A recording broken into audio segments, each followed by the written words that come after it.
बात आज से 3 साल पहले की है जब मैंने सर रतन टाटा के ऊपर एक वीडियो बनाया, उनकी लाइफ जर्नी, उनकी कहानी को कवर किया और वीडियो वायरल ट्रेंडिंग हो गया। इतना वायरल ट्रेंडिंग हो गया कि उसको लगभग 18 मिलियन लोगों ने तो खाली मेरे एक यूट्यूब चैनल पे देखा। 1 मिलियन से ज़्यादा उसमें मैं देख रहा था कि कमेंट्स हैं, हज़ारों हज़ारों हज़ारों लाइक्स और कमेंट्स आ गए उसके अंदर। उसमें एक हैशटैग मैंने डाला था, भारत रत्न फॉर रतन टाटा। वो हैशटैग इतना वायरल हो गया, उसके बाद रतन टाटा जी ने रिस्पॉन्ड भी किया। उस रिस्पांस पे हमने एक वीडियो बनाया था, भारत रत्न रतन टाटा आज हमारे यहाँ नहीं है, लेकिन आज आप समझ लो कि सॉल्ट हो, शर्ट हो, स्टील हो, कॉफी हो, केमिकल हो या कार हो, स्टारबक्स हो या जैगुआर हो, इलेक्ट्रॉनिक्स हो या इलेक्ट्रिसिटी हो, इंडिया में ट्रस्ट का दूसरा नाम केवल टाटा है, केवल टाटा है। टाटा को आज बच्चा बच्चा जानता है, लेकिन मैं आपको ले जाऊंगा 1870 में जब टाटा ग्रुप की शुरुआत हुई। आप लोगों ने कमेंट्स में बहुत बोला जमशेद जी टाटा, जमशेद जी टाटा। आज बिजनेस की स्ट्रैटेजीज बताऊंगा जिसने टाटा को बनाया बिजनेस का विधाता। स्वागत है आपका, आपकी favourite series tycoons of India. आज 10वां एपिसोड, वो ब्रिलियंस जो लेके आएंगे कई बिलियंस। आज बात करेंगे टाटा एम्पायर की नींव रखने वाले साम्राज्य के पहले पहले पहले 3 बार बोला पहले विजनरी, इस साम्राज्य के पहले विजनरी टाटा कंग्लोमरेट के संस्थापक श्री जमशेद जी टाटा की बात आज करूंगा। इन्होंने फॉर्म किया टाटा ग्रुप 1874 के अंदर। धीरे धीरे धीरे फास्ट फॉरवर्ड लेके जाऊंगा। ऐसे ऐसे रेवोल्यूशनरी काम उस समय कोई सोच नहीं सकता था। जिस समय अंग्रेजों की हुकूमत थी, भारत में कोई बिजनेस बिल्ड नहीं कर सकता था, आज़ादी के लिए लड़ाइयाँ लड़ी जा रही थी। ये वो थे जो कि man behind steel capital of India थे। ये वो थे जिन्होंने जमशेदपुर में पहला स्टील प्लांट बनवाया था। फादर ऑफ इंडियन इंडस्ट्री का नाम इनको दिया जाता है। One man planning commission, arithmetic में इतने तेज कि आप भी समझ लो फायर सेफ्टी नॉर्म्स उस समय, फायर स्प्रिंकलिंग नॉर्म्स उस समय जो अमेरिका भी शुरू भी नहीं किया, वो इंडिया में कर दिया इन्होंने। इनकी अर्थमेटिक एबिलिटी ऐसी थी कि आप समझ लीजिए कि जब ये 10वीं में होते थे बच्चे, इनके साथ के बच्चे 10वीं में होते थे, ये ग्रेजुएशन पूरी कर चुके होते थे। इनका फाइनेंशियल कैलकुलेशन जबरदस्त, पहली strategy financial calculation of location. मालूम होना चाहिए आपको, इनके पिता कॉटन का ट्रेडिंग किया करते थे, छोटा मोटा काम करते थे। नवसारी से ये मुंबई आ गए। मुंबई आकर के 14 साल की उम्र में पिता के साथ लग चुके थे। विवाह इनका हो चुका था और उस समय इनको आगे, व्यापार को आगे बढ़ाने के लिए पिता ने इनको Japan, China, Europe, United states जगह जगह भेजा। अच्छी पढ़ाई भी कराई, ये टूर पे भी गए और टूर में बिजनेस के तौर तरीके सीख गए। Supply chain operation, financial management क्या होता है, ये कॉलेज की जगह इन्होंने दुनिया भर में घूम करके बेस्ट प्रैक्टिस को कैप्चर करने वाले एक्सपर्ट थे। विदेशी बाजारों में उन्होंने देखा कि भाई अच्छी क्वालिटी का कॉटन, उसका पैसा ज्यादा मिलता है और इंडिया के पास कॉटन मिल बनाने के लिए रिसोर्सेस थे, कोल माइंस थी जिससे बिजली भी आ जाए, लोग भी थे, सॉइल भी था और बेस्ट सी रूट भी बन चुका था। तो मिल में मिला इनको एक ऐसा माइलस्टोन कि इन्होंने सोचा कि कॉटन मिल, कॉटन ट्रेडिंग से ज्यादा प्रॉफिटेबल है। इन्हें यह तो समझ में आ गया कॉटन मिल में मैं खुद ही कॉटन बनाता हूं ना, ट्रेडिंग कब तक करते रहूंगा, इधर का लिया उधर बेचा, इधर का लिया उधर बेचा। अब एक अपॉर्चुनिटी भी थी, डिफिकल्टी भी थी कि मैं कॉटन मिल बनाऊं कहां। बात है फाइनेंशियल कैलकुलेशन ऑफ लोकेशन, ध्यान समझना। मुंबई पोर्ट सिटी, यहां कॉटन बनाओ, दुनिया भर में एक्सपोर्ट करो।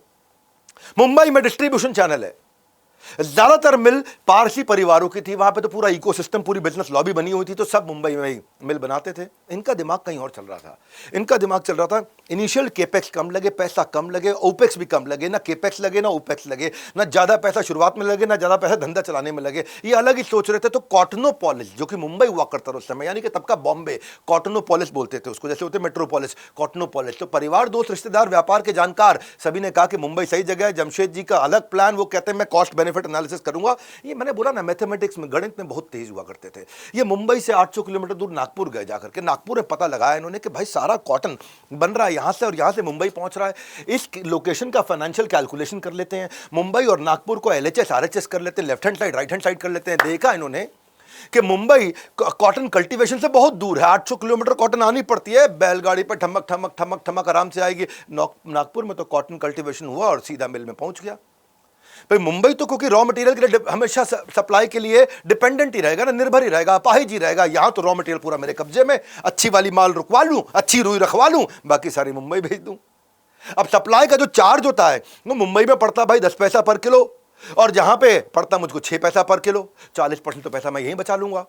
माल बैलगाड़ी से आया करता था, तो डिले भी होता था, और डिले की भी एक अपनी कॉस्ट है। 10 दिन का डिले 1000 रुपए की कॉस्ट आ जाती थी, पर यहाँ पे प्रोडक्शन का कोई डिले है नहीं, नागपुर में डायरेक्ट सप्लाई है, और तो वो 1000 रुपया पर डिलीवरी कॉस्ट ही बचा रहे। वहाँ मुंबई में 1000 रुपया पर डिलीवरी कॉस्ट एक्स्ट्रा पड़ रही। आएगा किस पे? बैलेंस शीट पे तो आएगा इंपैक्ट, आपके पीएनएल पे, प्रॉफिट एंड लॉस पे तो आएगा सारा इंपैक्ट। वो इंपैक्ट इन्होंने पहले गणित लगा लिया। मैं कहता रहा हूँ अर्थमेटिक बिजनेस मैथ से बहुत तेज थे, क्योंकि मुंबई में जानते थे बड़ा कंपटीशन होने वाला है, वहां 15 मिल पहले से ही है, उनके बीच में खड़ा होना मुश्किल होगा। यहां कंपटीशन है ही नहीं, यहां मैं अकेला खड़ा हूं और पूरा हीरो बन के काम करूंगा। तो उनका यहां पे ग्रॉस मार्जिन जो था ना, यहां पे कम हो रहा था मुंबई वालों का। ये ग्रॉस मार्जिन प्रोटेक्ट करके आगे बढ़ रहा है। भैया कौन? जमशेदजी टाटा ग्रुप के संस्थापक की बात करूं, टाइकून्स ऑफ इंडिया देख रहे हो, स्वाद आ जाएगा, इसका एडिक्शन हो जाएगा अगर आपने 2-4 एपिसोड देख लिए।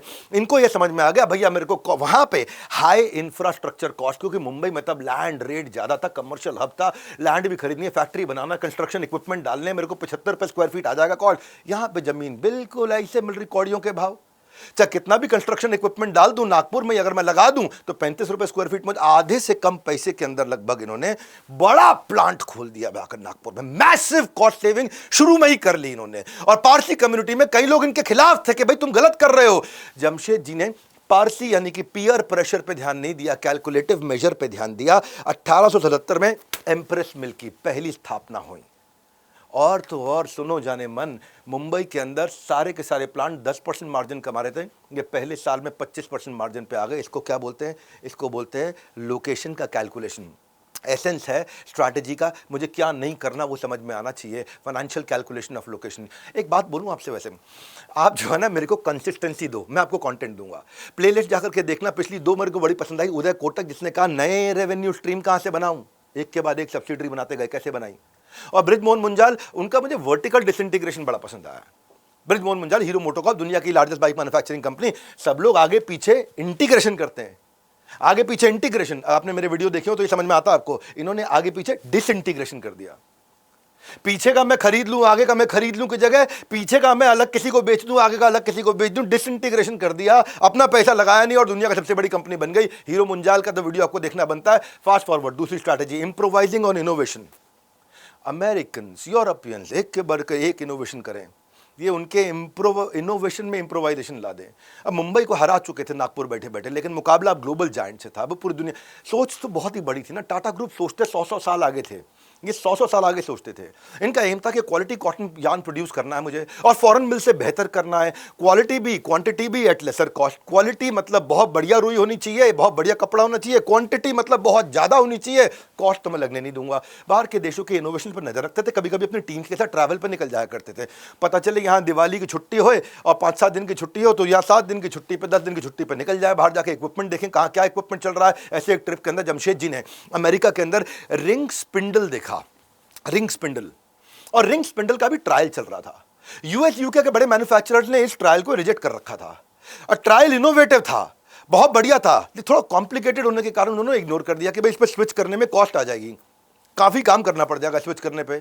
क्योंकि पुरानी जो टेक्नोलॉजी थी उसको बोलते हैं म्यूल स्पिनिंग। आसान कर दूंगा, चिंता मत करो, मेरे साथ हुआ, बहुत आसान करता हूं, बच्चा भी समझ जाता है मेरे वीडियोस को। म्यूल स्पिनिंग पुरानी वाली थी, अब रिंग जो स्पिंडल थे वो नया वाला था। अब रिंग स्पिंडल को अडॉप्ट करने के लिए इन्होंने क्या किया, एक काम किया, पहला एक काम करते हैं, एक सेटअप लगा लेता हूं बेसिक यहां पे ला करके। सबने इग्नोर किया, इन्होंने सबके इग्नोर को इग्नोर करके, सबके शोर को इग्नोर करके इन्होंने अपने आप को श्योर किया कि नहीं भाई मैं श्योर होता हूं, क्लोजली ऑब्जर्व करता हूं, इसके मैं फीचर पोटेंशियल और फ्यूचर पोटेंशियल दोनों को देखता हूं, फीचर क्या है फ्यूचर क्या है, उठा करके ले आए, एक सेटअप इंस्टॉल कर दिया। उसके ट्रायल के अंदर इन्होंने दुनिया की सबसे बड़ी टेक्सटाइल मिल की जो इक्विपमेंट बनाने वाली कंपनी थी, दोनों सुनो एक बार, टेक्सटाइल मिल बनाती है क्या, कॉटन, टेक्सटाइल मिल में मशीन बनाने वाली कंपनी, यानी कि टेक्सटाइल मिल को सेटअप करने के लिए मशीन बनाने वाली कंपनी, वो कंपनी थी दुनिया की सबसे बड़ी प्लैट्स को इन्होंने रिंग का बड़ा ऑर्डर दे दिया। कॉम्पिटिटर्स को लगा डिफेक्टिव मशीनरी में पैसा लगा रहा है भैया जमशेद जी टाटा, नया नया लॉन्डो, उनकी मिल को तो ले डूबेगी बिल्कुल। उनको लगा टाटा का टाटा बाय बाय का समय आ गया भैया, टाइम आ गया, टाटा करो इसको। और जो है ना ये वहाँ पे मैन्युफैक्चरर जो प्लैट था वो भी घबराया हुआ था, पूरी दुनिया में कोई भी ऑर्डर नहीं देके गया, एक अकेले जमशेद जी टाटा आए, ना अमेरिकन ऑर्डर दे ना यूरोपियन ऑर्डर देने पहुंच गए इंडिया से। जमशेद जी उन्होंने बहुत बड़ा ऑर्डर ले लिया और सारी की सारी लेकर के यहाँ पहुँच गए। इंस्टॉलेशन के बाद ऑल्टरेशंस किए। मैंने क्या बोला, इनोवेशन सक्सेसफुल नहीं था, इम्प्रोवाइजेशन और इनोवेशन सक्सेसफुल था, है ना। इंस्टॉलेशन सक्सेसफुल नहीं था, ऑल्टरेशन आफ्टर इंस्टॉलेशन सक्सेसफुल था। इन्होंने जो बनाया वो सफल नहीं था, बनाने के बाद जो उसको उन्होंने अपने हिसाब से भारत में सुधारा वो इतना सफल हुआ, इतना सफल हुआ कि उससे इनकी ओवरऑल प्रोडक्शन की कॉस्ट खर्चा घट गया। 50% टेक्सटाइल आउटपुट रेवेन्यू बढ़ गया, 25% मैन पावर की कॉस्ट घट गई, उस मैन पावर को अगली मशीनों पे लगा दिया, और 20% उनका जो पानी और बिजली का खर्चा आता था, वाटर और एनर्जी कंजम्पशन, वो भी बचा लिया। अब सबने रिजेक्ट किया, इन्होंने रिसर्च किया, इन्होंने रिजेक्ट नहीं किया। रिंग्स की वर्किंग को कुछ दिन तक ऑब्जर्व करने के बाद उन्होंने देखा कि मशीन कई घंटों तक लगातार बिना सोए, बिना संडे के, बिना छुट्टी के दिन, बिना दिवाली दशहरे के लगातार काम कर सकती है। ये जो मशीन है ये छुट्टी मांगती नहीं है, ये मशीन को बीमार पड़ता नहीं, बुखार होता नहीं, खांसी होती नहीं है, जुकाम होता नहीं है। अमेरिकन जाम म्यूल स्पिनिंग मशीन से एक दिन में 6000 चक्रियां घुमा रहे थे रेवोल्यूशन। जमशेद जी की फैक्ट्री में ये 10 से 12,000 चक्रियां घुमा रहे थे रेवोल्यूशन, यानी कि 1.5 से 2 गुना ज्यादा रेवोल्यूशन आराम से घुमा रहे थे। और हुआ क्या, ये तो थे क्वांटिटेटिव बेनिफिट, अब समझो क्वालिटेटिव बेनिफिट के कारण इनको एक्सपोर्ट मिला। वो क्या था, फाइननेस बहुत आ गई। यान जो है ना फाइनल पैकेज की तरह बन के निकलता था। यान की जो क्वालिटी थी ना, वो आप देखो वाइड रेंज भी बना सकते थे उसी मशीनों से, सॉफ्ट वाला बनाना है कि हार्ड वाला बनाना है, और ड्यूरेबिलिटी ऐसी कि भाई लंबे समय तक stronger durable than any other manual machine. Jamshed ji दूर तक सोचते थे, बहुत आराम से 100 साल आगे के सोचते थे। जमशेद जी ने अपनी स्ट्रैटेजी को लेकर श्योर थे, रिंग्स को नहीं श्योर को इग्नोर किया इन्होंने। जमशेद जी कबड्डी के खेल की तरह विदेशी पाले में गए। देखिए कबड्डी कभी क्या करते हैं, हाँ, उनके इनोवेशन में जाके उनका हुतुतु करके आ गए। आफ्टर इंस्टॉलेशन उन्होंने जो ऑल्ट्रेशन किए वो थे इम्प्रोवाइजेशन और इनोवेशन। कई बार सामने वाला बड़ा अच्छा इनोवेशन करता है, घबराना मत, आप उसके इनोवेशन में भी इम्प्रोवाइजेशन लाके उससे भी आगे निकल सकते हो। उसको क्या बोलते हैं, inspired execution, which is bigger than the original innovation. समझते जाओ, धीरे धीरे ईजी करते जाता हूँ आपको। दुनिया की मिल्स में अपनी गलतियां समझने में, अमेरिकन को गलती समझने में, यूरोपियंस को गलती समझने में, ब्रिटिशर्स को गलती समझने में 8-8, 10-10 साल लग गए, और तब तक ये जमशेद जी टाटा बहुत आगे निकल चुके थे। उन्होंने बाद में आकर के ये रिंग वाली मशीनें अडॉप्ट करी, और ये कहां से कहां पहुंच गए। अगर आप भी किसी ऐसी डायनामिक पर्सनालिटी जमशेद जी टाटा जैसी जानते हो, जिसने बिजनेस को डायनेस्टी बना दिया, उनकी कितनी बड़ी डायनेस्टी टाटा की लेगेसी है, तो कमेंट में उसका नाम लिख दो ना। मैं केस स्टडी बनाऊंगा, बना तो रहा हूं, हर संडे आ रहा हूं, मेरा कमिटमेंट है आपके साथ में, और सब तक पहुंचाएंगे। फास्ट फॉरवर्ड आगे चलते हैं। कम्युनिटी से लॉयल्टी, कम्युनिटी बेस्ड लॉयल्टी क्या था, अभी नागपुर में एक बड़ा लफड़ा बच गया था। ये आगे तो बढ़ते जा रहे थे, ये ग्लोबल एक्सपेंशन की तैयारी भी कर रहे थे। नागपुर में मिल ऑपरेट करने के बाद मशीनों में बहुत बढ़िया काम करके ले आए, लेकिन मैन पावर नहीं टिक रही थी। नागपुर में ना काम करने का कल्चर नहीं था, काम करने का कल्चर मुंबई में हुआ करता था। नागपुर के लोगों को फैक्ट्री में सुबह से लेकर शाम तक बैठने का कल्चर था ही नहीं, है जी। जब निकले बाहर चाय पी के आएंगे, कहाँ जा रहे हैं, कहीं जा रहे हैं जी। अच्छा, उनके यहाँ गाना बहुत चलता है, झिंगाट झिंग झिंग झिंग झिंग झिंग झिंग झिंगाट। उनको हर कोई फेस्टिवल मनाना है, उनको घूमना है, मजा। छोटे शहर में वर्कर्स कभी सीरियस लेते नहीं थे, रोजगार को मौजगार बना रखा था इन लोगों ने, और उसमें वर्कर की दिक्कत क्या थी समझते, उन्होंने सॉल्व कैसे किया। अमेजिंग, कोई नहीं कर पाया, वो नागपुर में यही कर पाए। वर्कर छुट्टी लेके फैमिली से मिलने, रिश्तेदारों से मिलने जाते थे, उनका परिवार में इमोशन था। इन्होंने कहा अच्छा, फैक्ट्री में ही फैमिली को बुला लेते हैं, वो सारा इमोशन यहीं इन्वेस्ट करा लेते हैं। फैक्ट्री में परिवारों को, रिश्तेदारों को बुला के सेलिब्रेट करना शुरू कर दिया, जमशेद जी का सोल्यूशन। और जब वर्क प्लेस घर जैसा लगेगा तो मिल में अपने आप दिल लगेगा, और मिल में अपने आप दिल लगने लग गया। लंच करने के लिए जब ये घर जाते थे कि भैया मैं तो लंच घर पे खाऊंगा, मैं बीवी जो है गरम गरम पराठे बना के देता, हम नहीं डब्बे में लाएंगे, ठंडा खाना खाएंगे। हम जाके घर पे साइकिल पर टनटनाते पहुंचे, अच्छा फैक्ट्री में कैंटीन बना दी, गरम गरम खाना आपको यहीं मिल जाएगा। तो to win the market place you have to first win the work place. वो वर्क प्लेस जीत लिया इन्होंने। अब बात अब यहाँ नहीं बची, कईयों को खेलने में रुचि है, जो यंगस्टर है उसका अलग प्रॉब्लम है, उसको फुटबॉलर बनेगा, मैराडोना बनेगा, है जी, उनको इधर उधर भागना है, कहाँ कहाँ जाना है। वो कह रहे हैं फैक्ट्री में स्पोर्ट्स डे चालू कर दो, फैक्ट्री में ही खिलाओ उनको, फैक्ट्री में ही गेम्स खिलाओ। जमशेद जी हर चीज़ का सोल्यूशन निकाल लेते थे, क्योंकि आप बिजनेस नहीं बनाते हैं, आप लोगों को खड़ा करते हैं। जब बंदा खड़ा होगा धंधा खड़ा होगा। You don't build business, you build people, and when you build people then those people will build your business. अब इन्होंने क्या देखा, फिर भी जो है ना पत्नी का जोर बड़ा रहता था, पति तो खुश होने लगा फैक्ट्री में। पत्नी कहती थी कि भाई फेस्टिवल पे गाँव जाएंगे, है जी, तो इन्होंने फेस्टिवल को फैक्ट्री में सेलिब्रेट करना शुरू कर, सारी कम्युनिटी इकट्ठी कर दें। होली हो, दिवाली हो, रक्षाबंधन हो, दशहरा हो, कुछ भी हो, किसी भी धर्म का त्योहार हो, सबको इकट्ठा कर रहे हो, खूब जबरदस्त सेलिब्रेशन, लोगों को लगे भाई यही परिवार है। वैसे छुट्टी से मुझे एक बात याद आ रही है कि त्योहारों का सीजन है, छुट्टियों का सीजन है, और वीडियो से बेहतर गिफ्ट किसी के लिए क्या होगा। देखो अपने यार दोस्तों को, सब सोन पापड़ी बहुत देते हो दिल्ली में, हम सब देख रहे हैं, दिवाली पर खूब सोन पापड़ी। इस बार सोन पापड़ी के साथ स्ट्रैटेजी भी बांटो, बोलो ये सोन पापड़ी के साथ स्ट्रैटेजी दे रहा हूँ आपको मैं, और ये वीडियो लोगों को शेयर करो, है ना। सोन पापड़ी अच्छी होती है लेकिन स्ट्रैटेजी थोड़ी और भी अच्छी होती है। कई सोन पापड़ियाँ खरीदने की, फैक्ट्रियाँ लगाने की क्षमता बिल्ड कर देती है। बात यहाँ खत्म नहीं हुई, आगे बढ़ते हैं थोड़ा फास्ट फॉरवर्ड।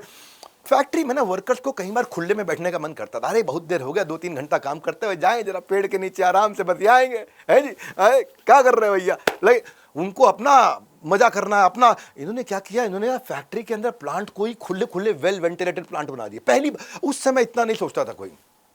उस समय मतलब सरकारी नौकरी के बारे में कोई सोचता नहीं था, और सरकारी नौकरी के बारे में सोच भी ले तो भी सोच नहीं पाता था, क्योंकि इन्होंने सरकारी नौकरी से ज़्यादा फायदे अपने यहाँ आज से लगभग 200 साल पहले, 150 साल पहले, यार उस समय पेंशन, उस समय प्रोविडेंट फंड, उस समय ग्रेचुइटी जब सरकार ने चालू भी नहीं किया था, उस समय एक्सीडेंट पे कॉम्पनसेशन, उस समय पैसे का कॉम्पनसेशन, ट्रीटमेंट का कॉम्पनसेशन, उस समय अगर डेथ हो जाए तो परिवार के सदस्यों को नौकरी मिल जाए, उस समय मेडिकल इंश्योरेंस, लाइफ इंश्योरेंस, उस समय लोन बहुत मिनिमम इंटरेस्ट पे, उस समय फिक्स वर्किंग आवर बना दिए कि इसके ऊपर आपको हम लोग ओवर टाइम दिया करेंगे। ये वो समय की बात कर रहा हूँ, ये जमशेदजी टाटा थे।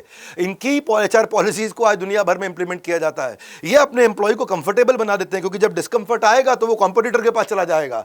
इनके वर्कर्स जो कभी आलसी हुआ करते थे, उनके लिए क्या किया इन्होंने, अवार्ड रिवॉर्ड रख दिए ताकि एंगेज हो जाए।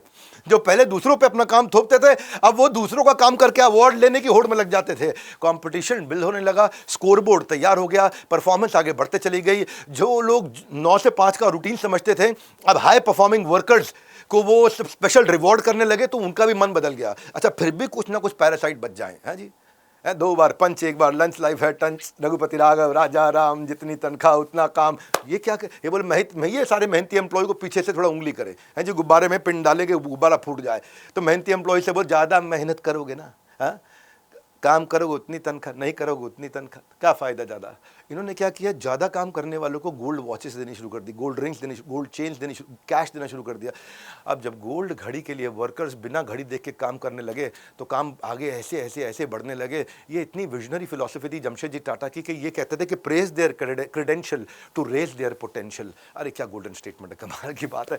Praise their credential to raise their potential. कहते थे तनख्वाह के साथ वाह वाह भी जरूरी है, केवल तनख्वाह से काम नहीं चलेगा, वाह वाह भी चाहिए हमारे को, ताकि जेब और जज्बा दोनों रिचार्ज हो जाए। इसको उन्होंने कम्युनिटी तैयार कर दिया, कम्युनिटी से आ गई लॉयल्टी। अब लोग नागपुर के अंदर काम करने लगे। पहले अटेंडेंस किसी भी दिन, अच्छे से अच्छे दिन 75% नहीं होती थी, और अब अटेंडेंस बुरे से बुरे दिन 95% नहीं होती थी, 95% से ऊपर रहती थी। रिकॉग्निशन ने उनके फ्यूल कर दिया मोटिवेशन को। आप भी इस वीडियो को शेयर करो। आपको शेयर करने का रूल आपको पता होना चाहिए। रूल क्या है, #tycoons of India, #doctor Vivek Bindra. मैं आपका वीडियो ढूंढ लूंगा और मैं आपके शेयर किए हुए वीडियो को अपने इंस्टाग्राम पे आजकल शेयर कर रहा हूं। फास्ट फॉरवर्ड, चौथी स्ट्रैटेजी, जो कि जिसका जन्म कई साल बाद हुआ, इन्होंने पहले कर दिया। ये मॉडल दुनिया में 1960 में आया, इनके दिमाग में 1860 में आ गया। सही समय पे 1800 सदी अभी चल रही थी, उसके एंड की तरफ इन्होंने इसको इंप्लीमेंट किया। इसको बोलते हैं कर्कपैट्रिक मॉडल ऑफ लीडरशिप। बहुत जबरदस्त मॉडल है कि टीम को ट्रेन करके तैयार कैसे करें। लीडरशिप का तरीका क्या है, लीडरशिप वो होता है जो कि फॉलोअर नहीं तैयार करता और लीडर बनाता है। जमशेद जी के पास वर्कर तो थे, पर उनको मैनेज करने के लिए लीडर्स नहीं थे। अभी लीडर सब मुंबई में होते थे, मुंबई से नागपुर आना नहीं चाहते थे। स्किल्ड वर्कफोर्स की कमी थी, जो स्किल्ड वर्कफोर्स थी वो मुंबई रहती थी। इनके पास नॉर्मल वर्कफोर्स को स्किल्ड वर्कफोर्स बना रहे थे। मुंबई छोड़ के जब नागपुर ना आए तो उन्होंने सोचा कि मैनेजर्स को बाहर से हायर करने की जगह अपने लीडर्स को मैं डेवलप करने का प्लान बनाता हूं। बाहर से हीरो ढूंढने से अच्छा है अंदर के हीरो को बाहर निकालो, स्ट्रॉन्ग को स्ट्रॉन्गर बनाओ, स्ट्रॉन्गर को स्ट्रॉन्गेस्ट बनाओ। इसके लिए उन्होंने एक अप्रेंटिस प्रोग्राम लॉन्च किया 4 स्टेप्स पे। मैंने बताया ना 1960 में आया था कर्कपैट्रिक मॉडल, KIRK, पैट्रिक, PATRICK। इसके ऊपर गूगल पे सर्च करना। ये 4 स्टेप का मॉडल था। ये उन्होंने लगभग 80 साल पहले अपने यहाँ इंप्लीमेंट कर दिया, जिस प्रिंसिपल को 75 साल 80 साल पहले इंप्लीमेंट किया। कैसे किया, इसमें 4 चीज़ें हैं। पहले जब भी किसी की ट्रेनिंग करेंगे ना, तो उसके आउटपुट को कैलकुलेट जरूर करना है। ट्रेनिंग टाइम पास प्रोग्राम नहीं है। ट्रेनिंग में मुझे पूरी जर्नी उसकी कैलकुलेट करनी है। तो ट्रेनिंग के दौरान फीडबैक लेते थे कि एम्प्लॉय ने फील कैसा किया, तो उसको बोलते हैं ट्रेनिंग में फीडबैक फॉर्म भरवाना। कैसा महसूस किया, ट्रेनर पार्टिसिपेंट का बहुत अच्छा महसूस किया जी, बढ़िया ट्रेनिंग दे रहे हैं, अच्छा आ गए, अच्छा। लेकिन इतने से काम नहीं चलेगा। ये क्या करते थे, ऑन द जॉब ले जाते थे, कमरे के अंदर नहीं, किसी हॉल के अंदर ट्रेनिंग नहीं करते थे, ऑन द जॉब फैक्ट्री में, शॉप फ्लोर के अंदर, वहां ले जाकर के ट्रेनिंग करें। और उसके बाद क्या करें, सुबह पहले उसका टेस्ट ले लें, प्री टेस्ट, और शाम को ले लें पोस्ट टेस्ट। तो वो हो गया सेकंड स्टेप, प्री टेस्ट और पोस्ट टेस्ट। सुबह उसके नंबर आए 10 में से 3, शाम को उसके नंबर आए 10 में से 8। अरे काफी कुछ सीख गया। तो ये प्रोबेशन पीरियड के दौरान regular pre test post test, pre test post test, सुबह ले प्री टेस्ट, शाम को ले पोस्ट टेस्ट, पता चल जाए आदमी इंप्रूव कर रहा है कि नहीं कर रहा। और फिर उसके बाद तीसरे स्टेज में देखते थे कि बिहेवियर में क्या चेंज आया। कौन से इसके स्किल अच्छे हुए हैं। पहले देखा कैसा महसूस किया, दूसरा देखा क्या सीखा, तीसरा देखा क्या परिवर्तन लेकर के आया, और परिवर्तन अगर अच्छा लेकर के आया, कोई स्किल अच्छे हुए हैं तो उसको उस हिसाब से डिपार्टमेंट में डालेंगे। पर चौथा देखते हैं अब इसने क्या कमा के दिखाया। कमाई करेगा दो तरीके से, या कमाई बढ़ाएगा या खर्चा घटाएगा। दो तरह से कमाई हो सकती है, खर्चा घटा के हो सकती है, कमाई बढ़ा के हो सकती है। तो ट्रेंड मैन पावर के फाइनेंशियल आउटपुट को मेजर करते थे, क्या मुनाफा कमाया, क्या कॉस्ट को घटाया। तो ये चार चीज़ें मैं समराइज करता हूँ, ईजी कर देता हूँ आपके लिए। पहला, कैसा महसूस किया, बढ़िया महसूस किया, फीडबैक अच्छा है। दूसरा, क्या सीखा, प्री टेस्ट पोस्ट टेस्ट का फर्क, 10 में से 3 से 10 में से 10 पे पहुंच गया। तीसरा है क्या चेंज इन बिहेवियर लेके आया, क्या परिवर्तन लेके आया, कौन सा स्किल लेके आया। और चौथा है कितना कमाया, जो कि ट्रेनिंग के बाद अगर मेरे पीएनएल पे फाइनेंशियल इंपैक्ट नहीं पड़ा तो वो ट्रेनिंग टाइम पास हो जाएगी, ट्रेनिंग निकल आएगी। इनका ट्रेनिंग का तरीका इतना कॉस्ट इफेक्टिव हो गया कि जितनी कॉस्ट में वो एक मैनेजर को हायर करते उतनी में वो 4 को अपने यहाँ बिल्ड कर लेते हैं। यानी कि 1 के लाने की कॉस्ट पे 4 की कमाई इन्होंने, 4 की तैयारी कराई इन्होंने, 4 की इन्होंने करी कमाई। और 4 साल के अंदर अंदर क्या हुआ, 16% डिविडेंड शेयर होल्डर्स को दिया, इतना अच्छा परफॉर्म किया। और जून 1920 आते आते 43 साल के अंदर क्या हुआ मालूम, जितना पैसा इनिशियल कैपिटल लगाया था उसका 50 गुना ओरिजिनल इन्वेस्टमेंट का बाहर आ चुका था, इतना आगे निकल गए। ये था कर्कपैट्रिक मॉडल, ये था लीडरशिप की बात हो ना कर्कपैट्रिक मॉडल की, तो लीडरशिप फनल की बात ना करूं, ऐसा तो हो नहीं सकता और ऐसा मैं होने भी नहीं दूंगा। मैं आपको एक बड़ी अच्छी न्यूज़ देना चाहता हूं इस बार। न्यूज़ क्या है, कुछ कंपनियों के नाम बताता हूं, एपीकेसी, इंटेलिजेंसी, पोशाक, सिटी समोसा और कॉफी, सोलैरिटिव। हो सकता है अभी आपने इनका नाम ना सुना हो, पर पूरा देश और पूरी दुनिया इनका नाम बहुत जल्दी सुनने वाले हैं, क्योंकि इनका ऐसा टर्न अराउंड कर रहा हूं। ये लीडरशिप फनल मुझे मिले थे, अब इनका हाथ पकड़ लिया हमने, उंगली पकड़ ली, हाथ पकड़ लिया, साथ पकड़ लिया। अब इनके फाउंडर से मैं रेगुलरली मिलता हूं, इनको इंप्रूव करने में मदद करता हूं, इनकी प्रोडक्टिविटी, एम्प्लॉयज़ की रिटेंशन, उनके एम्प्लॉयज़ कैसे टिके, ब्रांडिंग कैसे करें, एक्सपेंशन कैसे करें, फ्रेंचाइजी कैसे मिले, distribution, tech, automation, cash flow, working capital, funding, इस सब के ऊपर इनके साथ काम कर रहा हूँ। इनको ब्रांड एम्बेसडर दिला रहा हूँ। इनकी कंपनी के साथ मैंने एक शेयर होल्डर एग्रीमेंट साइन किया है, टर्म शीट साइन किया है, एक छोटी हिस्सेदारी ले ली इनकी कंपनी में। अब इनकी कंपनी और मेरी कंपनी एक ही कंपनी बन गई है। ये सब लीडरशिप फनल में मुझे मिलते हैं, और अगर फाउंडर में दम होता है ना, जो लीडरशिप फनल में आता है, मैं उसका हाथ पकड़ लेता हूँ। मैं उसको की अकाउंट मैनेजर देता हूं, उसको इन्वेस्टमेंट बैंकर, उसको वेंडर, उसको मर्चेंट बैंकर, उसकी मार्केटिंग, प्रमोशन, ब्रांडिंग सब करता हूं। और अब ये सारे के सारे लोग जो हैं थोड़े दिनों में आईपीओ जाएंगे। अब एक के बाद एक कई कंपनियां आ रही हैं, अप्रोच कर रही हैं कि हमारा भी हाथ पकड़ लीजिए, हमें भी आईपीओ जाना है। अगला लीडरशिप फनल वैसे इस समय हो रहा है 8, 9, 10 नवंबर को, होता है बीच बीच में, इस बार 8, 9, 10 नवंबर को हो रहा है। तो आपको तो क्या करना, call now, call now, call now, call now, call now, call now. Video भी देख लो, उसके बाद कॉल कर लो, वीडियो रोक के पॉज करके चाहे अभी कॉल कर लो, पता लगा लो। फास्ट फॉरवर्ड 5वीं स्ट्रैटेजी पे चलते हैं, एनपीए टर्न अराउंड। ये टाटास की बहुत बड़ी स्पेशलिटी है। एनपीए टर्न अराउंड होता क्या है, इजी कर दूं थोड़ा सा। हाँ, एनपीए मतलब नॉन परफॉर्मिंग एसेट। एनपीए मतलब जिसको कर्जा भी ना मिले, एनपीए मतलब जो कोई लोन भी ना दे, एनपीए मतलब जो कि लॉस में जा चुका, खत्म हो चुका है। एनपीए टर्न अराउंड यानी कि एम्प्रेस मिल में सक्सेस ले चुके थे। एम्प्रेस मिल कौन सी, नागपुर वाली जो उनकी थी। अब इनको एक्सपेंशन करना था, तो स्वदेशी मूवमेंट चल रहा था, तो इन्होंने स्वदेशी मिल की तैयारी करी, स्वदेशी मिल रजिस्टर करी। स्वदेशी मिल को एक्चुअली प्लांट ढूंढना था मुंबई के अंदर, और वो नई मिल बनानी थी। अब उस नई मिल बनाने के लिए रिसर्च कर रहे थे, पेपर में एक ऐड देखी कि धरमसी मिल, एक कुरला के अंदर एक ऐसा प्लांट है जिसके ऊपर किसी की कोई बद्दुआ लग चुकी है, क्या लग चुका है, कोई ऐसा जिंक्स आ चुका है, कोई काली नजर लग चुकी है, क्या हो गया कि जो ले उसको प्लांट फेल हो जाए, जो ले प्लांट फेल हो जाए। इन्होंने सोचा नया मिल बनाऊंगा, बहुत टाइम लगेगा, हम अपना दिमाग लगाते हैं, हम इस प्लांट को चलाते हैं, हम इनसे बातों में भरोसा नहीं करते। इन्होंने वो लॉस मेकिंग मिल उठा ली और बोला इसको प्रॉफिटेबल बनाने का मैं आज जिम्मेदारी लेता हूं। मैं वही आगे रतन टाटा जी ने भी किया, जैगुआर लैंड रोवर के साथ कहां से कहां पहुंचा दिया, फोर्ड को उन्होंने उनकी बेइज्जती का बदला लिया था। इन्होंने भी ऐसा ही किया कि कोई कहीं कहानी सुनानी पर बात नहीं करी, अपने कैलकुलेशन बना लिया कि मैं इसको कैसे आगे लेके जाऊंगा। ईजी था पर करना बहुत मुश्किल था अपने आप में, साथ साथ हाँ डिसीजन सोचने में इजी लग रहा था। मिल में ना बहुत दिक्कत थी, मिल 4 बार 5 बार बिक चुकी थी अलग अलग हाथों से, तो मिल बिल्कुल बर्बाद हो चुकी थी, मतलब खंडर जैसी हो चुकी थी। और जितने 4-5 लोग पिछले गए सब बैंकरप्ट हो चुके थे। ये थे Jamshedji Tata, tycoon of India. Tata की रेपुटेशन दाव पे थी, इनको मालूम था। इन्होंने क्या किया, सारे के सारे एक्सपर्ट्स बुलाए, बोला हिसाब किताब जोड़ के बताओ ये मिल में कचरा, पानी, मटीरियल जो भी पड़ा, इक्विपमेंट पड़ा, लैंड, बिल्डिंग, कॉस्ट क्या है, बोले 14 लाख। मिल इनको मिल रही थी 12 लाख पे, इन्होंने कहा 2 लाख कम पे मिल रही है, लाओ ले आओ दे दो। मिल ले ली इन्होंने 12 लाख में। 12 लाख में लेते ही पहले ही केस के अंदर उन्होंने 2 लाख तो कम से कम बचा लिए। अब इन्होंने प्रॉब्लम एरिया आइडेंटिफाई किए, पेन पेपर में बैठते हैं, प्रॉब्लम लिखते हैं, उसके बाद उसका रीजन लिखते हैं, और उसके बाद उसके सोल्यूशन और स्केल पे काम करते हैं। पहली दिक्कत क्या है, वर्कर तो वहां पे आएंगे ही नहीं, क्योंकि कहते हैं कि इस पे श्राप लगा हुआ है, इस मिल पे श्राप है। डीमोटिवेटेड वर्कर, फ्रीक्वेंट स्ट्राइक होएगा इसके अंदर, इनकॉम्पिटेंट मैनेजमेंट। फैक्ट्री के वर्कर काम पे आ भी जाए तो उनको लगता है यार क्या करेंगे आकर के, थोड़े दिन में ये फिर से बिक जाएगी, फिर बंद हो जाएगी कुछ नहीं होने वाला। एम्प्लॉय का मॉरल सबसे जल्दी गिरता है। कभी आपकी कंपनी में खतरा है ना, सबसे पहले एम्प्लॉय घबराते हैं हमेशा, सबसे पहले एम्प्लॉय घबराते हैं। वहाँ घबराए हुए एम्प्लॉय थे, ये सोचा क्या करूँ मैं। इन्होंने क्या किया, नागपुर से अपने टॉप परफॉर्मर्स को बुला लिया। टॉप परफॉर्मर्स को बुला करके उस ओरिजिनल वर्कफोर्स में से सुपर सॉलिड लोगों को ला करके यहाँ पे उनको परफॉर्मेंस बेस्ड इंसेंटिव देने शुरू किए हैं जी। खरबूजा खरबूजे को देख कर रंग बदलता है, सुने हो ना? नहीं सुने? ये जमशेदजी टाटा सुनाए थे, खरबूजा खरबूजे को देख कर रंग बदलता है। वही हुआ, उनको देखा देखी लोग कहा भाई क्या जबरदस्त काम कर रहे हैं, हम भी लग जाएं। इन्होंने क्या किया, परफॉर्मेंस बेस्ड कल्चर का इंजेक्शन लगा दिया सब में, है जी। पीछे ला जो है ठुई इंजेक्शन लगा, आदमी भागे काम करने में लग जाए। परफॉर्मेंस पे कल्चर जादू कर सकता है, हो गया कल्चर का जादू। पुरानी नागपुर में जो कल्चर का जादू लेके आए थे वो यहां डाल दिया। यही सेलिब्रेशन में award, reward, health insurance, PF, सब कुछ सारे सिस्टम ऐसे लगा दिए। लोग कहे पहली बार मुंबई में हो रहा है, लोग चल पड़े काम करने।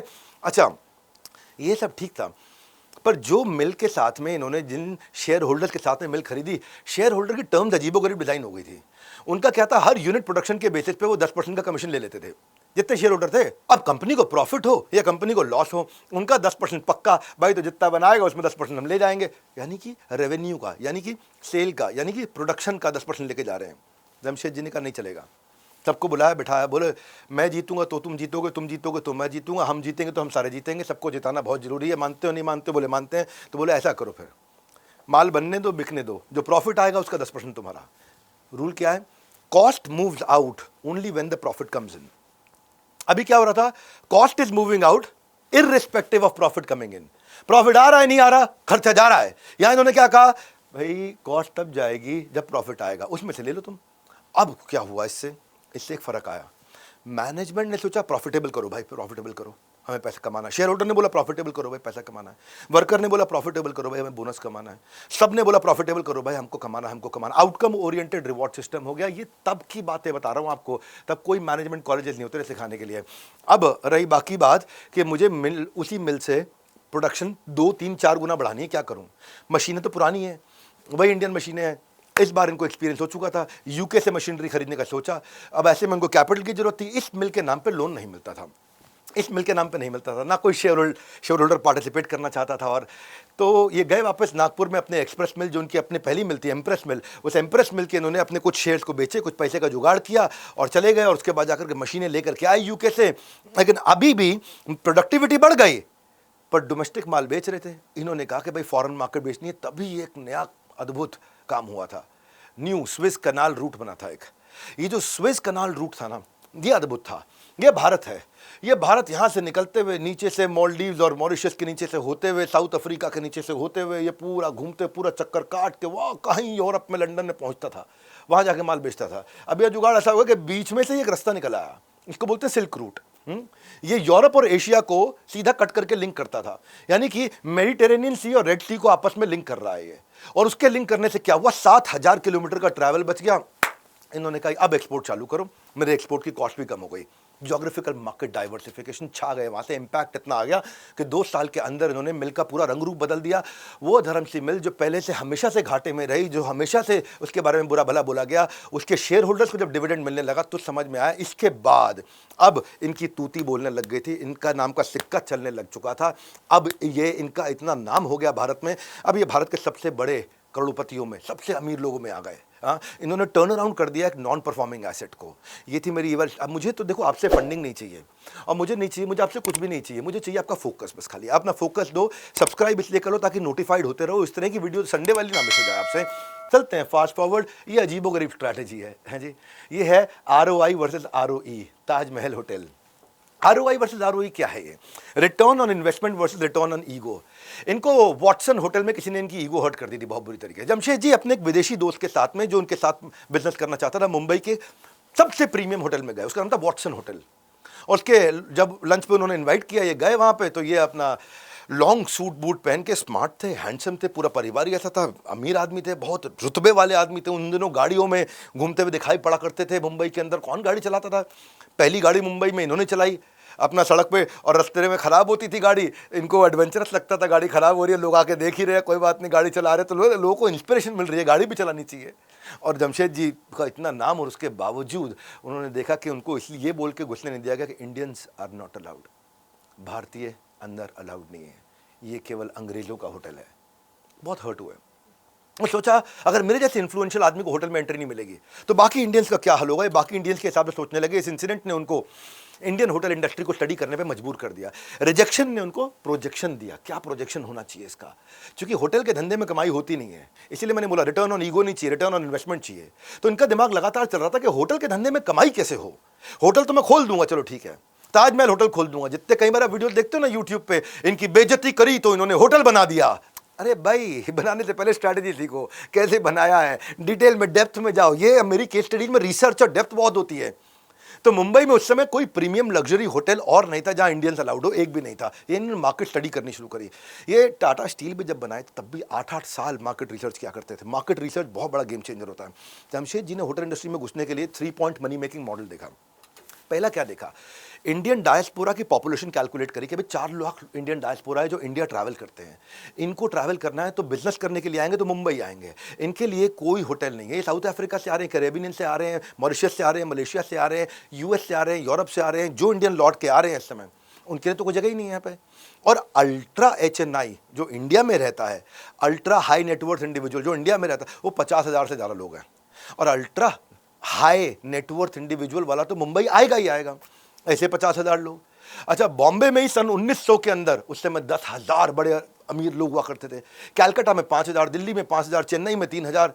सोचा यार इतने लोग, because Bombay is the trading capital of India, business capital of India. Delhi can be the national capital of India, लेकिन बॉम्बे बिजनेस कैपिटल है। और यहाँ पे बिजनेस के सिलसिले में लोग आते हैं और इंडियंस को फिर आकर के धर्मशाला में, लॉज में, डॉर्मेट्री में, रिश्तेदार के यहाँ, कहीं ना कहीं किसी के यहाँ बिस्तरे के साथ में नीचे गद्दा चादर लगा करके वहीं लेट जाए, नई जगह। अल्ट्रा HNI को दिक्कत रहा करती थी। नहीं तो क्या इतना अनटैप्ड मार्केट, उसको मैं टैप कैसे करूँ। और दूसरी चीज़, टाटाज भी थे तब, बिरलाज भी थे तब, गोदरेज भी थे तब, और भी कई बड़ी बड़ी इंडियन जायंट हो चुके थे। उनको कोई प्रीमियम जगह नहीं मिलती थी फॉरेन बायर से मीटिंग करने के लिए।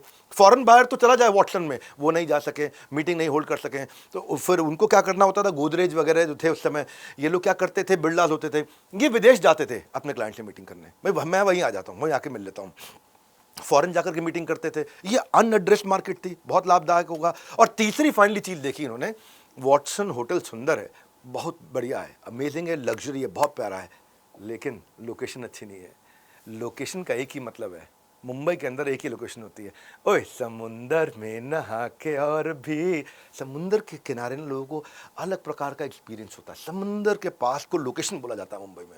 सारी प्रॉपर्टियां बहुत महंगी है समुद्र के किनारे। उन्होंने कहा सबसे प्रीमियम होटल मैं बनाऊंगा, लोकेशन अट्रैक्टिव होनी चाहिए। समुद्र के किनारे साउथ मुंबई में इन्होंने मेन अट्रैक्शन सी साइड होटल खोला। लोकेशन एडवांटेज इनको मिल जाएगा और टूरिस्ट वॉटसन जैसे प्रीमियम होटल को छोड़ करके हमारे वाले में आ जाएंगे अपने आप। वॉटसन का मार्केट भी हम खा जाएंगे। जिस वॉटसन ने मुझे घुसने नहीं दिया, उस वॉटसन में मैं अब किसी और को भी घुसने नहीं दूंगा। और लोकेशन सुपीरियरिटी के चलते इन्होंने यहाँ काम करना शुरू किया। इसके बाद इन्होंने सी साइड होटल जो खोलने का डिसीजन लिया, उसमें आगे सुनो इन्होंने क्या, मटीरियल्स और इंटीरियर्स सारे वर्ल्ड क्लास रखे। कंस्ट्रक्शन के बाद प्रीमियम पोजिशनिंग के लिए निकल पड़े। इन्होंने क्या कहा, मेरे को एक्सपीरियंस मैनेजमेंट स्टाफ चाहिए लग्जरी होटल के लिए, इंडिया में नहीं मिलेगा, कोई बात नहीं, सारा मैनेजमेंट, सारे शेफ, सारा किचन का स्टाफ, सारी कुजीन, सब कुछ यूरोपियन कर दो। कुजीन मतलब जो खाने पीने की आइटम है वो भी यूरोपियन। ये नहीं वड़ा पाव मिल रहा है वहाँ पे, वड़ा पाव गोल और वो टपरी वाला चाय वाला घूम रहा है वहाँ पे।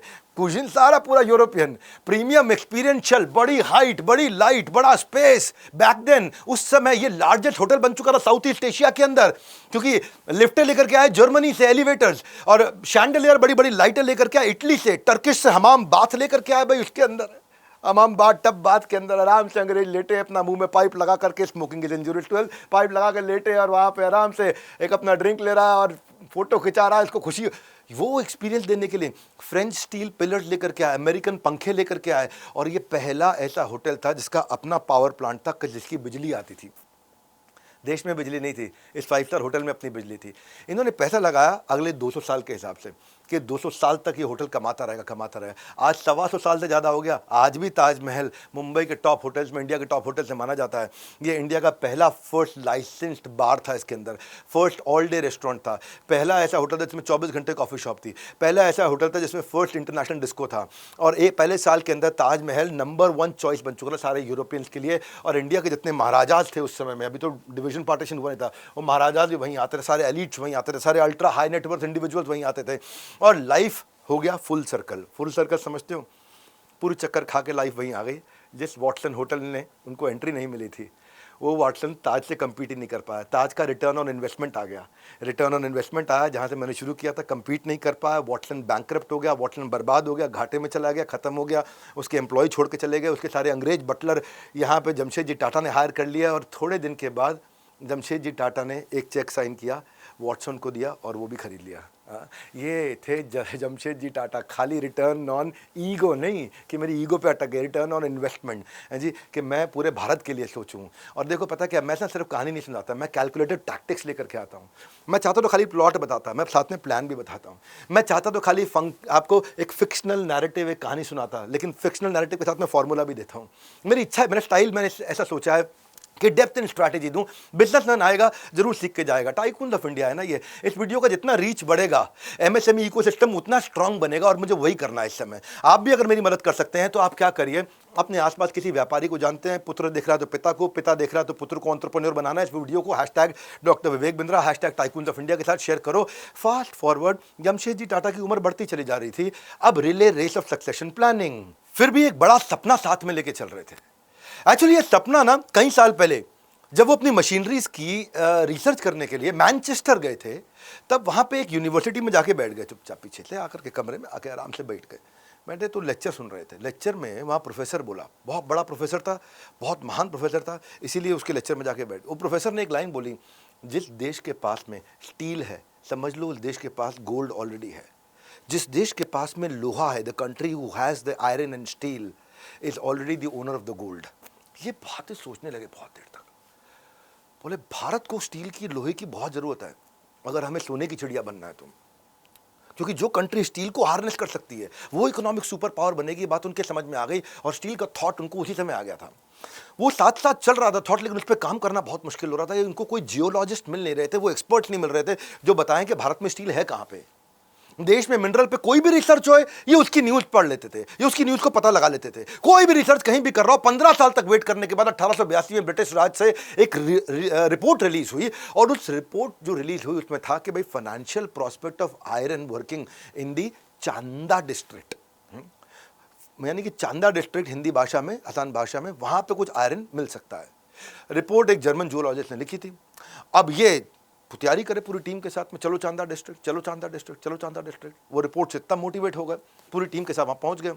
सॉइल के सैंपल उठाए, सैंपल उठा करके इन्होंने लेकर के जर्मनी भेज दिया। भाई तुम्हें सॉइल के सैंपल को टेस्ट करो, चांदा डिस्ट्रिक्ट से भेजा है, तुम बहुत महान आदमी हो जूलॉजिस्ट, चेक करो। चेक किया, पूरा टेस्ट टूस्ट करके अपना पूरा रिपोर्ट जनरेट करके दे दिया कि है, लोहा है पर क्वालिटी हल्की है, फीजिबल नहीं रहने वाला प्रोजेक्ट। अब ये परेशान, क्या करें।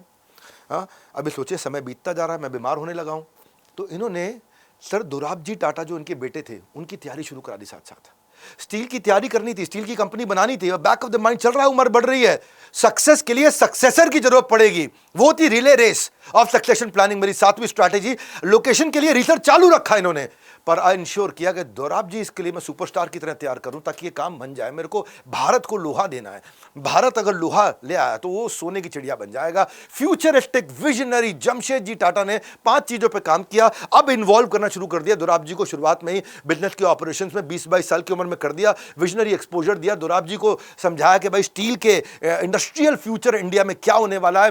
दोराबजी तैयार हो रहे, कंसेप्चुअल ट्रेनिंग उनकी मिलती जा रही कि नेशन बिल्डिंग का बहुत बड़ा स्कोप है। अगर लोहा, भाई क्यों है, रेलवे में तुम्हें लोहा चाहिए, सारा एविएशन में तुम्हारे को लोहा चाहिए, मैन्युफैक्चरिंग में लोहा चाहिए, कुछ भी लगा लो, कुछ भी कर लो, हर जगह लोहा चाहिए। और वो लोहा हम पैदा करके भारत को जल्दी दे दें तो भारत जल्दी विकसित होगा। दूसरा, इन्होंने मेंटरशिप कैसे किया, रियल लाइफ प्रॉब्लम सॉल्विंग में किया। ये नहीं कि रात को कमरे में आर्म चेयर आराम से बैठ करके आओ तुमको एक और लेसन सिखाइए भैया, बैठो दोराब जी, जी पिता जमशेद जी, ऐसे नहीं, प्लांट में भेज देते। जमशेद जी को पता था कि बिजनेस का पौधा जो मैं लगा रहा हूं ना, ये समय के साथ बहुत बड़ा पेड़ बनने वाला है, और उसको हरा भरा रखने के लिए मुझे स्ट्रांग लीडर चाहिए है। तो कंपनी में जितनी रूटीन प्रॉब्लम है, अब इन्होंने कहा मैं हाथ नहीं लगाऊंगा इस प्रॉब्लम को, अब दोराब जी आप देखेंगे इसको। नेगोशिएशन करो लेबर के साथ, क्लाइंट्स के साथ, मशीनरी, सब कुछ ये सारा करो, और मेरे को शाम को आकर के बताओ, मैं तुमको फीडबैक दूंगा। हाँ, तुम ऑपरेशंस के सारे काम संभालो, मैं फीडबैक दूंगा, और मैं बाकी प्रोजेक्ट्स पे काम करूंगा। अब डिसीजन मेकिंग के लिए दोराब जी को इतना तैयार करते चले गए। अब तीसरे स्टेज पे उनको इन्वॉल्व कर लिया, इंटरनेशनल भी जाओ अब तुम, दोराब जी उठो, जहाज में बैठो, पानी के समुद्री जहाज में, ग्लोबल बेस्ट प्रैक्टिस सीख करके आओ।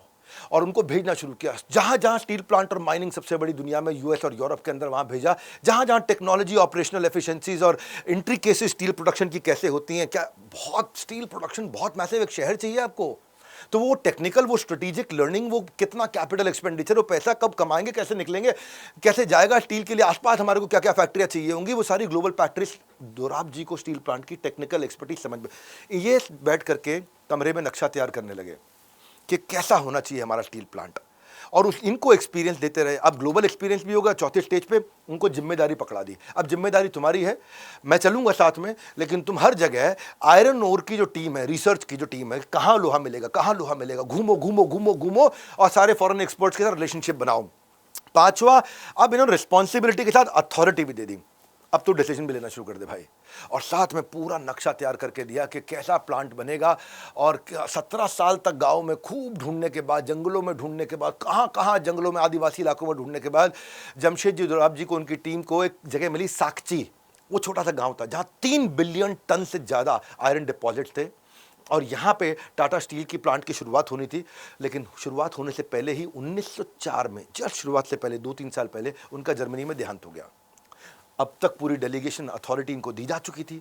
दोराब जी को उन्होंने पूरा नक्शा दे दिया, कैसे पार्क बनेंगे, कैसे ग्राउंड बनेंगे, कैसे मंदिर बनेंगे, मस्जिद बनेंगे, गुरुद्वारे बनेंगे, क्या क्या तैयार होगा वहाँ पे, किस प्रकार से लोगों के लिए घूमने के लिए बड़े बड़े पेड़ लगेंगे, प्लांट कैसे होगा, प्लांट की पॉलिसीज कैसी होंगी, वर्कर्स कैसे काम करेंगे, वर्कर्स को के ग्रेड क्या होंगे, लेवल्स क्या होंगे, बेनिफिट्स क्या होंगे, सब कुछ तैयार करके दे दिया। और ये relay race of succession planning ने ऐसा किया कि 1907 में प्लांट तो बन गया, पर अगले 20 साल में 72% देश की स्टील की रिक्वायरमेंट इन्होंने पूरी करी। और 1907 से 40 साल के बाद 1947 जब भारत आजाद हुआ, टाटा स्टील हमारे देश की सबसे बड़ी कंपनी बन गई, the largest private player of the country. और इन्होंने सप्लाई किया किसको पता है, इन्होंने कैसे भारत को बिल्ड किया है? हावड़ा ब्रिज इन्होंने बनवाया, भाखड़ा नंगल डैम, आज जो नरेंद्र मोदी क्रिकेट स्टेडियम के नाम से जाना जाता है, 40 से ज़्यादा एयरपोर्ट आप ले लो, ऑलमोस्ट हर प्रकार का मेट्रो नेटवर्क, जहाँ भी कोई बड़ी कंस्ट्रक्शन होए। दोराब जी ने उसके बाद इतना ही नहीं किया, यहाँ से वो और आगे बढ़े, उन्होंने 2 बड़े सपने और पूरे किए। दोराब जी ने 1909 में इंडियन इंस्टीट्यूट ऑफ साइंस, जो उन्होंने पैसा लिया था, जो उन्होंने एक ट्रस्ट तैयार कराया था अपने पिता के साथ में, और उस ट्रस्ट को में इन्होंने इंडियन इंस्टीट्यूट ऑफ साइंस, जहाँ एक से बढ़कर एक साइंटिस्ट पैदा हुए, होमी बाबा भी वहीं से आए थे, सीवी रमन का तो नाम सुना है आपने, विक्रम साराभाई का नाम सुना है, ये सब इंडियन इंस्टीट्यूट ऑफ साइंस में ही थे। 1910 के अंदर अब इन्होंने कहा कि बिजली की समस्याएं बहुत हैं। इनके पिता ने पहले ही दोराब जी को समझा दिया कि हमारे को हाइड्रो प्लांट लगाना है, हाइड्रो प्लांट यानी कि पानी का हमारे को प्लांट तैयार करना है। 2 बिजनेसमैन तैयार हुए और मुंबई से इन्होंने टाटा पावर भी शुरू कर दी। इनकी लीडरशिप में इनके कज़न जो है वो, उसके बाद नाराव जी, वो आगे बढ़े, नाराव जी ने इनकी पूरा फिर उसके बाद हाथ संभाला। 1932 से 1938 संभालने के बाद नाराव जी सत्तावाला, उन्होंने भी काफ़ी काम किया। 11 सीमेंट कंपनियां उन्होंने ली टाटा के साथ में। जब वो सीमेंट कंपनियां लेने के बाद 11 कंपनियों को एक में मर्ज करके एसीसी सीमेंट कंपनी बनाई, जिसके पहले चेयरमैन बने थे।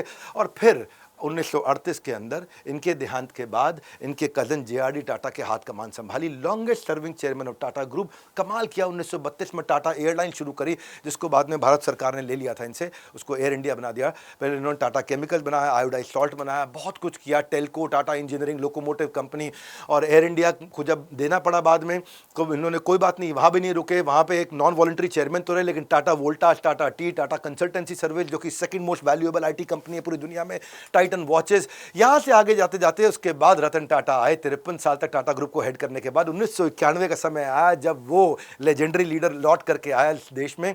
1991 JRD step down, Ratan Tata appointed as successor, और इनकी लीडरशिप में टाटा ग्रुप का जो मार्केट कैप था वो लगभग 17 गुना, और उनका रेवेन्यू 30 गुना, और उनका प्रॉफिट 50-51 गुना बढ़ता चला गया। विदेशी कंपनियां खरीद ली, Tetley tea, Corus steel, Jaguar, Land Rover, Air India वापस लेकर के आ गए। एयर इंडिया का कम बैक हो गया, घर वापसी, और सबसे बड़े फिलैंथ्रोपिस्ट रहे ये लोग। अब ऐसा मैं आपको समझा देता हूं, दुनिया में फिलैंथ्रोपी की बात होती है तो बिल मेलिंडा गेट्स की बात होती है, वॉरेन बफे की बात होती है, पर जमशेदजी टाटा को आज भी पूरी दुनिया में सबसे बड़ा दानी माना गया है, बिल मेलिंडा गेट्स से भी बड़ा। वो आपको क्विकली समझा देता हूं। बिल मेलिंडा गेट्स इस समय $90 बिलियन के आसपास दान कर चुके हैं, और जमशेदजी टाटा ने जो दान किया आज तक, उस दान को अगर हम इन्फ्लेशन एडजस्ट करते हैं तो वो हो जाता है $103 बिलियन। हाँ, और वो $103 बिलियन बिल मेलिंडा गेट्स से भी ज़्यादा है। तो आज तक के पृथ्वी के इतिहास में, नोन इतिहास में, जानकारी के इतिहास इतिहास में, कई सैकड़ों सालों में सबसे बड़े दानी अगर कोई हुए हैं तो वो थे जमशेद जी टाटा, जिनसे हमारे को सीखने को मिलता है, जिन बिजनेस मास्टर्स ने मुझको इंस्पायर किया है। उनकी स्ट्रैटेजीज मैं संडे को देता हूँ आपको सुबह 8 बजे। संडे मॉर्निंग का एक रिचुअल होगा, tycoons of India, tycoons of India, tycoons of India. अगर मिस हो गया कोई बात नहीं, प्लेलिस्ट में जाके देखो, पर देखो जरूर। ये प्लेलिस्ट थोड़ी नहीं है, ये पावर लिस्ट है, पावरफुल लोगों की फर्स्ट हैंड इंफॉर्मेशन है ये। और मेरा ऑब्जेक्टिव है आपकी लर्निंग, इसीलिए आपका ओपिनियन भी जरूरी है। कमेंट में बताओ कौन से टाइकून को देखना चाहते हो। लीडरशिप फनल में तो आप आ ही रहे हो, उसके बारे में इंक्वायरी जरूर कर लेना, क्योंकि आप उसके बारे में जान चुके हो। मैं कई कंपनियां हाथ पकड़ के लेके जा रहा हूं उस समय, जिनको सैकड़ों हजारों करोड़ की बना रहा हूं मैं इस समय। और वैसे नीचे कमेंट बॉक्स में मैं ये एक ही चीज देखता हूं, किस पे ज्यादा वोट आएंगे उसी पे हम वीडियो बनाएंगे। 15 करोड़ एमएसएमईज को मुझे इंस्पायर करना है, उनको नेक्स्ट लेवल तक लेके जाना है, केवल बिजनेस करना है, बिजनेस की बात समझानी है। बिजनेस का मतलब है बड़ा बिजनेस, इंस्पायरिंग आइकॉन की स्ट्रैटेजीज देखते चले जाइए। क्यों? एक ही कारण है, बिजनेस मतलब बड़ा बिजनेस। हमारे साथ जुड़े रहने के लिए प्रेमपूर्वक हाथ जोड़ के धन्यवाद।